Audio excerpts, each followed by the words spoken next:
अस्सलाम वालेकुम। हमारी कहानी का टीवी के प्यारे नाजरीन, मैं उम्मीद करती हूँ कि आप सब खैरियत से होंगे। जैसा कि हमने हमारी पिछली वीडियो में ईरान और इसराइल की जंग के बारे में आपसे बात की है, इस जंग के चलते हुए कई और अहम बातें आज हम फिर आपसे शेयर करेंगे। आपको बताते चलें कि एक तरफ जंग बंदी के लिए मुज़ाकरात जारी हैं, दुनिया भर में मुजाहरे हो रहे हैं, इसराइल के अंदर से जंग बंदी की आवाज़ें उठ रही हैं, लेकिन यहीं पर एक ख़तरनाक खबर भी सामने आई है जो कि हमें आलमी जंग के करीब ले आई है। ये ऐसी बड़ी खबर है कि जिससे दुनिया आलमी जंग से नहीं रुक पाएगी। वो खबर नाजरीन ये है कि अमरीकी और बरतानवी फ़ौजें गज़ा के साहलों पर आ गई हैं और अमरीकी फ़ौजों ने गज़ा के साहल पर बंदरगाह बनाना शुरू कर दी है। जब यहाँ बात जंग बंदी की होने जा रही है तो यहाँ पर पोर्ट बनाने का क्या मकसद है? तो इसमें जो बड़ी न्यूज़ पता चली है वो ये है कि बिलियंस ऑफ डॉलर्स के जो फ़लस्तीन के गैस और ऑयल के ज़खायर हैं उनको लूटने का मंसूबा बना लिया गया है। अमेरिका और बरतानिया इस मकसद के लिए यहाँ आ चुके हैं। ये मकसद इससे पहले वो इसराइल से अचीव करना चाहते थे, लेकिन इसराइल यहाँ पर फेल हो गया। अब बराह रास्त अमेरिका और बरतानिया खुद आगे आ गए हैं गज़ा पर कब्जा करने के लिए, जिसके मल्टीपल पर्पस हैं, जिसमें सबसे बड़ा बिलियंस ऑफ डॉलर्स के गैस के ज़खायर हैं। तो क्या उनका यहाँ पर आना रफ़ा ऑपरेशन के लिए ग्रीन लाइट है या फिर इसका कोई और मकसद है? और यहाँ पर बड़ी खबर ये भी पता चली है जो कि खुलकर सामने आई है। अरब और वहाँ का मीडिया और वहाँ के जो एक्सपर्ट हैं वो बात कर रहे हैं कि चाइना, रशिया और यूक्रेन जंग उसके साथ इस मामले का क्या ताल्लुक है। यहाँ पर नाजरीन हम एक 3 शॉट पर आ खड़े हो गए हैं, एक बहुत बड़ी जंग के दहाने पर। अगले 72 आवर्स या फिर 1 वीक सबसे ज़्यादा इम्पोर्टेंट है। दुनिया की तारीख के हवाले से, दुनिया की जंग के हवाले से जो सूरत हाल पैदा हो रही है बहुत ही ज़्यादा ख़तरनाक हो सकती है। ये जो नई तफसीलात सामने आई हैं आपके सामने बड़े सबूत और दलाइल के साथ शेयर करने जा रहे हैं। अगर आप सैटेलाइट से देखें तो अमरीकी और बरतानवी फ़ौजों ने गज़ा के साहलों पर जो पोर्ट बनाना शुरू किया है, बताया ये जाता है ये पोर्ट एड के लिए बनाई जा रही है। अगर आप हेडलाइन न्यूज़ देखें तो सारी दुनिया का मीडिया ये रिपोर्ट करना शुरू हो गया है। बीबीसी ने रिपोर्ट किया है गाजा पे US beginning building floating base to boost aid. यहाँ पर हम बात करेंगे पोर्ट की तो ये मामला तो मार्च में तय किया गया था, जबकि अब यहाँ जंग बंदी की बात हो रही है। तो फिर ये पोर्ट बनाने का मकसद क्या है? एड के लिए तो ज़मीनी रास्ते बहुत बेहतर हैं। अगर वाकई जंग बंदी होने जा रही है तो फिर यहाँ पोर्ट बनाने का क्या मकसद बनता है?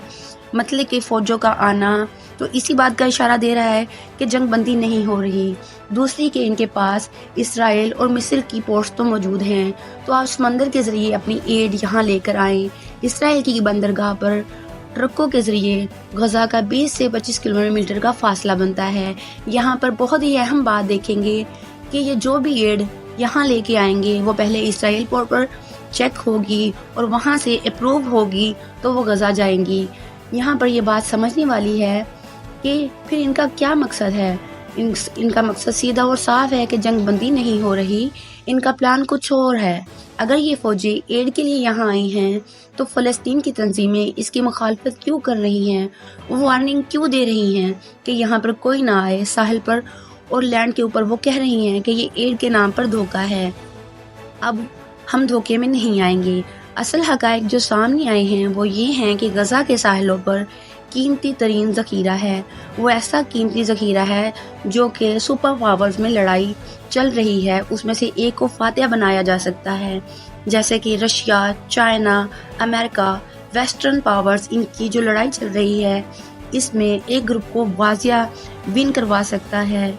इसमें ये ज़ख़ीरा जो गज़ा के साहलों पर पड़ा है, ये ख़जाना इतना बड़ा है कि अगर इस वक्त फ़लस्तीनी रियासत आज़ाद हो जाए जो सिर्फ अभी गज़ा के साहलों पर पड़ा है तो फ़लस्तीन दुनिया की अमीर तरीन रियासत होगी। ये गैस और ऑयल के ज़खायर हैं और ये 524 बिलियन डॉलर्स के या इससे भी ज़्यादा हो सकते हैं। यहाँ पर ख़ास बात ये सामने आई है जो कि सारी जंग की वजह है। अमेरिका और दूसरी वेस्टर्न कंट्रीज़ की मर्ज़ी से ये जंग हो रही है।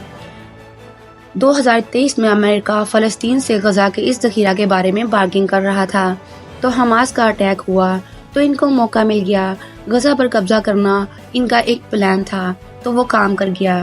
تو غزہ کا سارا خزانہ ان کا، جیسا کہ آپ جانتے ہیں کہ پچھلی ورلڈ وار میں 70-80 سال میں جو جنگیں ہوئی ہیں وہ کس وجہ سے ہوئی ہیں، آپ تاریخ پڑھ کر دیکھ سکتے ہیں۔ وہ آئل کے لیے ہوئی ہیں، انرجی کے لیے ہوئی ہیں۔ عراق، شام، لیبیا کا کیا مسئلہ تھا؟ ان کا مسئلہ آئل کا تھا۔ اب جب کہ امریکہ اور برطانیہ کھل کر خود یہاں اپنی فوجی لے کر آ گیا ہے، تو اس کا مطلب صاف اور واضح ہے کہ وہ یہ ذخائر نہیں چھوڑنے والا۔ اب وہ اچیو کیسے کرے گا؟ ان کو دو طریقے ہیں اچیو کرنے کے لیے، ایک اسرائیل کے ذریعے کرے گا، اس کے لیے جنگ جاری رہے گی، دوسرا جو کہ پبلک کا ہے، اس کا مسئلہ آ رہا ہے تو پھر وہ فلسطین کے ساتھ بارگننگ کرے، جیسا پہلے اسرائیل کر رہا تھا۔ یہاں اسرائیل اس بات پر امریکہ کا ساتھ نہیں دے گا اور جنگ بندی نہیں روکے گا، وہ قتل و غارت جاری رکھے گا۔ امریکہ یہ خزانہ چھوڑے گا نہیں۔ یہ ساری پلاننگ مکمل ریزن اگلے ویک تک سب کے سامنے آ جائے گی۔ عرب میڈیا اور دوسرے کنٹریز کے مطابق امریکہ اور برطانیہ کا آنا ایک بڑی جنگ کی طرف اشارہ ہے۔ تو یہ ناظرین اب تک کی اہم ترین حقائق ہیں جو کہ سامنے آئے ہیں۔ آپ بھی ہمیں اپنی رائے سے آگاہ کر سکتے ہیں، اور جنہوں نے ہمارے چینل کو سبسکرائب نہیں کیا وہ کر لیں تاکہ مزید نئی معلومات آپ تک پہنچ سکیں۔ اپنا خیال رکھیے گا۔ اللہ حافظ۔